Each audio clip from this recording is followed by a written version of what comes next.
பிரியமானவர்களே, வாழ்வின் வெளிச்சம் வேத வசனத்தின் மூலமாக உங்களை சந்திப்பது மிகுந்த மகிழ்ச்சி. இது நாளுக்குரிய வேத வசனம் 32 சங்கீதம் 11வது வசனத்தின் முன்பகுதியில் நீதிமான்களே கர்த்தருக்குள் மகிழ்ந்து களிகூருங்கள்.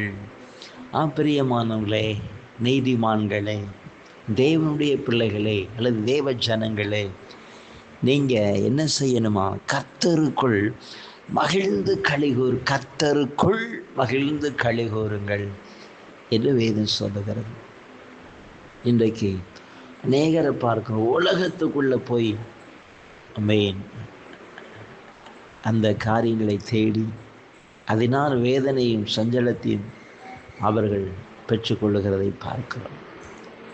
வேதம் சொல்லுகிறது, கர்த்தருக்குள் மகிழ்ந்து களிகூருங்கள். அல்லேலூயா.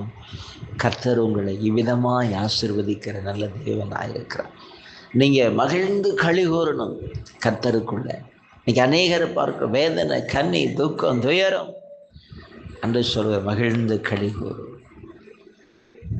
பிரியமானவங்க, நீங்கள் கர்த்தருக்குள் மகிழ்ந்து களிகூறுங்க. அது உங்களுக்கு பலன், அது உங்களுக்கு பலனாக இருக்கும்.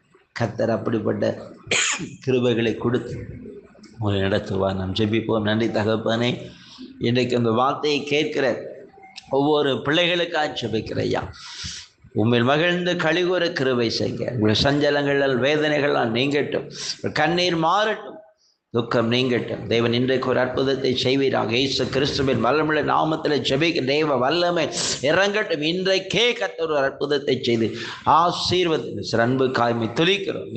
நல்ல பிதாவே, ஆமென், ஆமென்.